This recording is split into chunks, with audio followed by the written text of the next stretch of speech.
So as we've got the deck cleared, now we're going to focus on a question.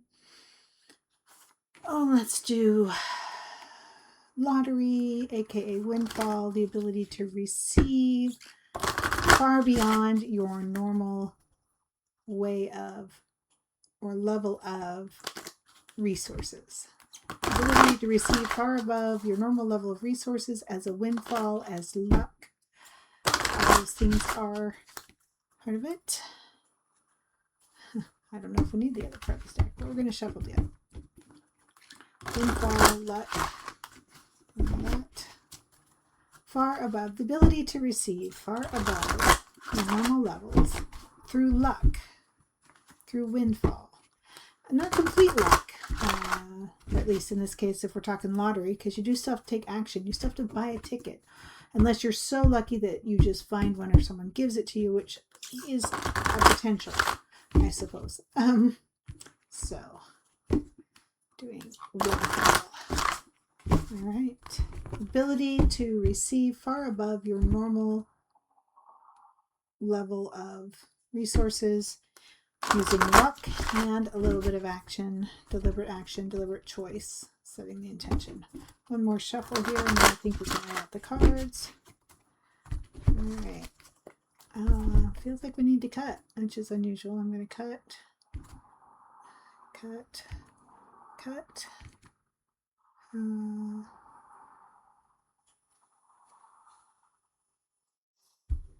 These two are definitely where the cards are.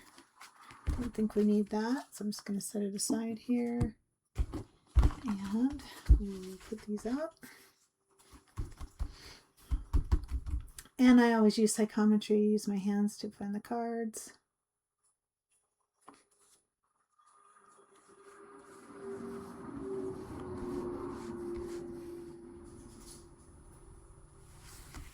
I don't know if that's it, or if it's the only one. 1, 2. 1, 2.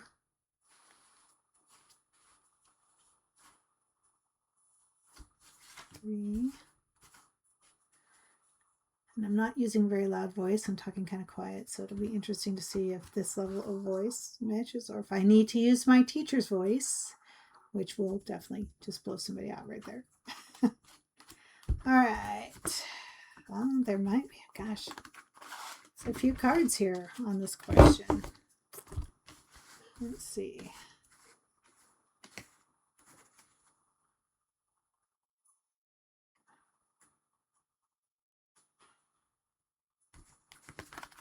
This last one is being tricksy, which either means there's more than one, or I just don't trust that it's the bottom one. Okay, let's just do this.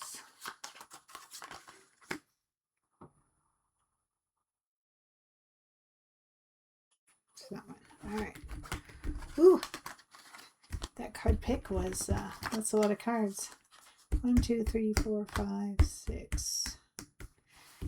Well, let's just see if we're going to do a story or if we're going to refine a little bit. The first card, the most important card for this question of can you receive resources? Can you have and receive resources far beyond what you're used to via luck and a little bit of deliberate action and choice? So that's the first card. And second. I'm going to let these tell the story in a minute, but I'm going to keep them down over here. So the most important card, and I'm going to face it the way I would read it, and then I'll turn it the right way for that. So it is a reversed card, 6 of Wands reversed, obligation. Ooh, your ability to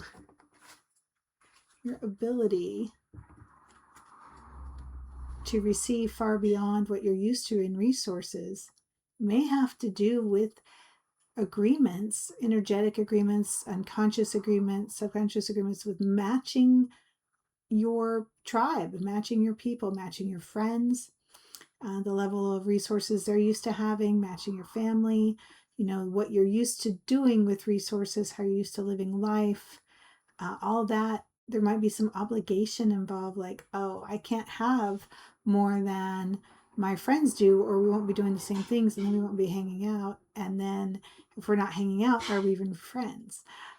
Or maybe it's more about, I really see the social friend group one for me is the part that's lighting up the most. But maybe for you, it is, your family. Maybe your family doesn't believe in having a lot of money.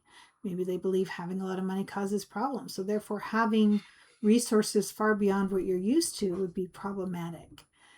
So anyway, that's the first thing I see here in this Six of Wands upside down or reversed obligation card.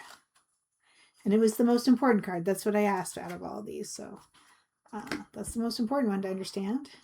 The next card is the Dancer, and it was the Dancer in the performance recital pose. And this indicates work and perfecting a talent and being able to express it out. And it's a very beautiful card because this ballerina has trained and worked and is really a master of their craft. So there's some master craftsmanship happening here too, like that recognition of when you're a master at a craft, or when you're a master at a craft, when you are the best, people seek you out and you get compensated for that level of mastery. And so when we're looking at energy that might get in the way of you being able to receive a large amount of resources as a windfall beyond your norm, it might be that it invalidates this rule or way of living, how the world works, of knowing your worth because you are a master or have earned it, are worthy of it. People respect you and you're known for that, versus just being a lucky SOB who happened to win the lottery and may have nothing else to give except being damn lucky, right? Sorry, I can go ahead and move this card back down. So two big energies there on agreements and rules in your space. So let's see what's next. If those are the two big pieces of the story, agreements with friends, family, how resources are used, how the world works, how you enjoy life, and knowing your value because you've become master at it and therefore get more resources because you're worthy of them. Yeah, those are big energies. All right. So right now I want to look at, like, well, if this is something you really want, to be able to have an extra level of resources, and I say from the lottery or windfall because that's kind of in addition to work, that's something that could happen, right? If you're willing to do those steps. But what would help in, that's my question here, is what helps in taking this step and increasing your ability to have resources beyond what you're used to? And I think it's this card right here, but I'm just gonna pull them all out. And that one's also okay. We're gonna go with that one. And this one I have, again, for me it's upside down, so hubris. Five of Trees, hubris. This one, this one really is speaking to me of, do you believe you know best on how to do something? You know all the answers, you know the way the world works, you know what you need to do. And this card we developed, or it came to me as, I graduated with a Bachelor of Science, and I'm always amazed at the amount of scientific discoveries, scientific rules, assertions. We know this because of that. And then, 5, 10, 20, 50 years later, 100 years later, it's like, actually, we didn't know. Or where I grew up, they introduced a little midge fly that's green. It's tiny and a green. It doesn't hurt humans, doesn't bite you or anything, but they swarm in clouds. So if there's one around you, you can't breathe. It gets in your eyes, gets all over the cars. Anyway, they introduced this midge to control mosquitoes because the area had some low-level natural swamp wetland, and it didn't really control the mosquitoes, but it did create a whole different level of, it's not really a problem, but challenge. And again, the hubris was, oh, we know how to fix this. So there's a lot of times in the scientific world, right? So that's where this comes from, is this idea that somehow we know more or know better than the universe or Mother Nature. So again, if I look at this from that kind of spiritual, this is the suit of spirit, spiritual knowing is your mind trying to tell you that you know the best way to do things or know the best way to have things? Do you feel like what you know is best? And I'm going to let you sit with how that might apply to you, because we might be looking at, oh, it's better not to have resources, and that could be the level of hubris, or it could be, and this is upside down, reversed. So instead of, oh, I know best, maybe it's opening to new ways of thinking. Maybe there's a limit on your spiritual path or the way you're constructed it that doesn't need to be there. So again, we're kind of going to sit with this one and think it through as, or notice what we notice as more of this story unfolds. So yeah, I'm just going to go with what's the next most important thing to know. Okay, I'm going to go this one. Another reverse card. For me, it is Two of Mountains reversed, which is balance.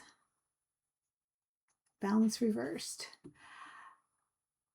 This to me goes back to this card here. You know, when we talk about obligation, how the world works, if you suddenly have a new influx of resources and things, and everything that you've set up in your life for how you live your daily life, what you can do, what you can say yes to, what you have to say no to, gets upended and it's out of balance. You have to figure out a new balance with that level of resources. And that may be a challenge that, depending on where you are in life, you are not really willing to undertake. And it really matches this energy of, figuring out how the world works. You've figured out, to this point, you have figured out how you work in the world, how the world works. And changing that might be just a challenge you don't want to deal with. It's like, wow, no, I've got to a good place. Maybe you don't want it. Or maybe the hubris of thinking, oh, extra resources will fix everything. Maybe that's it. Maybe it's understanding that it doesn't just fix everything, that it comes with its own challenges that you have to balance. It's rebalancing. But then the question is, so what is it that you're really wanting? Is it more resources because you literally just can't do the things that you want to do without them? Or is it something else? And if it is that you want the more resources, are you willing to take up the challenge of finding new balance and unmatching friends and family and having life a different way and finding out how you value yourself if it's not as a measure of resource? Ooh, okay, this is good stuff today. Between these two cards, again, I'm led to what helps. We're kind of looking at the equation. It's almost like we've got the full picture. So what helps? And I've got Three of Trees, empowered upright. What a beautiful answer. This is, can you trust yourself? Do you trust yourself? Do you believe that you are capable enough? And are you willing to take the risk to step out of the comfort zone, to do the challenging, hard things? Can you empower yourself through faith and trust and beauty to know that you can handle it and you're ready? And if your answer to that is yes, woohoo, up and down. If your answer to that is, I don't know how to do that, there's more work there to do, that would be the question to contemplate. How do you empower yourself? How do you give yourself the training, the resources, the support? Maybe it's about finding, the people who do know how to manage money. Maybe it's about finding a financial advisor that you trust, who understands your vision, the way you like to live, that wants to. Maybe it's about finding accountants or or just spiritual guidance. Or maybe it's about learning, like, oh, if I suddenly have $250 million because that's what I won, that, the bank account only insures up to 250,000. That's a factor of 10 differential. What do you do with all of that? How do you safeguard it? What are you supposed to do? Are there rules about how you have to use the money or the resources that have to come first before you can enjoy it? Can you empower yourself to make changes to decide what you're obligated to and what you're not? That's a great card. What helps? I'm going to put that there. And then the final card, we're just going to see if it's a what helps, if it's a theme, we're going to see what it is. I'm going to turn it over. Oh, I have alchemy in the stained glass or the reconstruction phase. And this is taking this really does speak to this balance card. It's taking all the things that have come out of balance, all the things that have broken apart, all the pieces, and putting them together in a new way. And so your ability to receive resources and a windfall beyond, with a lot of luck and a little bit of intention. Do you know how to alchemize your life? Do you know how to put all the pieces back together? Can you come into a new balance? Can you change the rules of how the world works? Do you find new ways of defining what your worth is? Is it maybe it has nothing to do with resources and money. Maybe it has to do with how you fit with community. Maybe it has to do with how you are within the family, how you are as a parent, how you are as a spouse. Maybe it has to do with your creativity. It has nothing to do with what anybody else thinks or feels, but just what's coming from inside you. This empowerment card, is like, oh, what's your passion? Maybe your value is just knowing that you're passionate about something and you're doing it. And it doesn't matter what anybody else outside the world thinks about how much resources you have, what you should be doing. So just notice all those challenges that come with a sudden windfall. You have to still be part of a family of creation, family of choice, their expectations, their judgments. You have a social network. They're going to have expectations. Oh, well, you've got enough money, you can share it with everybody. All those things. And there will be things that fall out of balance from what currently exists. You're going to have to find a new balance. And I'm amused because oftentimes the Two of Mountains also speaks to early adulthood and how do you manage resources, how do you gather them, and then suddenly, like, if you're got a pile of resources, it's not so much how do you get them, but how do you use them, how do you keep it balanced, how do you keep those things moving, and not get overwhelmed with it. And just look at your own belief systems. Do you believe that money is bad, that people with money do bad things, or that suddenly having money makes you know everything? And just recognize that this upside down hubris is really talking about humility and having, keeping your humility and all of these things. And the final, and we have two major arcanas in this. So, when we talk about really big life archetype lessons, is how do you know your worth, and how do you take all the pieces that are broken or changed? I won't say destroyed necessarily, because I don't see destruction, but I definitely see life getting disrupted. And how do you pick up all those pieces and make something beautiful out of it? You've done it once before, just getting to this point, you've figured out how to create life the way that works for you. You can do it again with a new set of resources and a new set of rules. So that is the reading for today on what is affecting your ability to have a significant increase in resources through luck with a little bit of intent. You do still have to take an action. If you're playing the lottery, you still got to buy the ticket, and you still got to believe that you can have it. So, all right. And with that, that's our Roads Revealed reading of the day. And we'll see you next time.